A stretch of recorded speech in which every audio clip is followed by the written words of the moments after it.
Hello, and welcome to celiac.com news. Subscribe to our channel to get the latest celiac disease and gluten-free diet news. And if you have any questions, be sure to join the celiac.com forum online at celiac.com. And now, let's move on to the latest celiac.com news. Could gluten and Alzheimer's be linked? New research uncovers surprising protein parallels.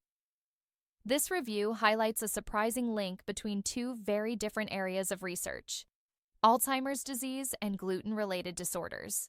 It shows that both conditions involve protein fragments, called peptides, that can fold into extremely stable nanostructures the body struggles to break down. These tough, self-assembled shapes can trigger inflammation, stress cells, and drive long-term disease. By comparing how Alzheimer's-related amyloid peptides behave in the brain with how gliadin peptides from gluten behave in the gut, the authors argue that both fields can learn from each other and accelerate new therapeutic strategies. Proteins naturally fold, bind, and sometimes assemble into larger structures, a process that can be helpful or harmful. In the brain, amyloid beta peptides, especially A-beta 1 to 40 and A-beta 1 to 42, can cluster into toxic fibers that damage neurons and contribute to Alzheimer's progression. Their shapes vary widely, which may explain why symptoms differ among patients.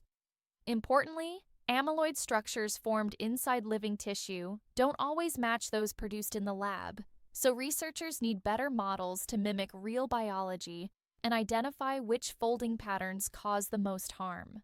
Something similar happens in the gut with gluten.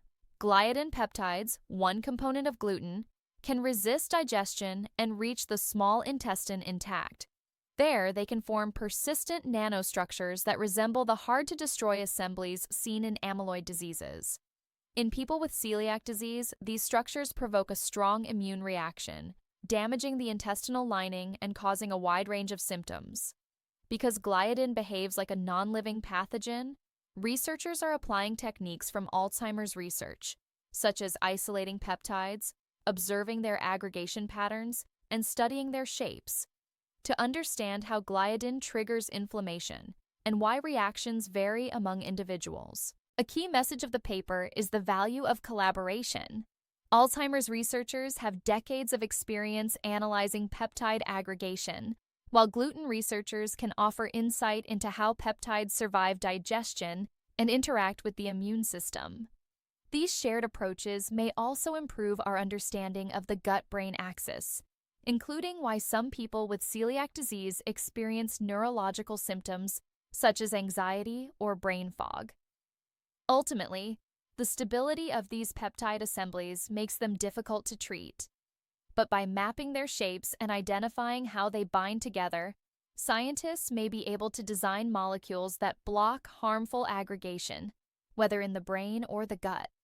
For celiac patients, this research could explain why tiny amounts of gluten trigger prolonged immune responses, and it may lead to treatments that break down gliadin more effectively, reduce accidental exposure, or even prevent harmful structures from forming in the first place. In short, this review shows that two seemingly unrelated conditions share a common molecular process: peptides assembling into stubborn, disease-promoting nanostructures. Understanding how these forms develop and persist could lead to major advances in predicting, preventing, and treating both neurological and gluten-related disorders. To get the latest celiac disease news and information, be sure to subscribe to celiac.com news. Thank you for tuning in, and see you next time.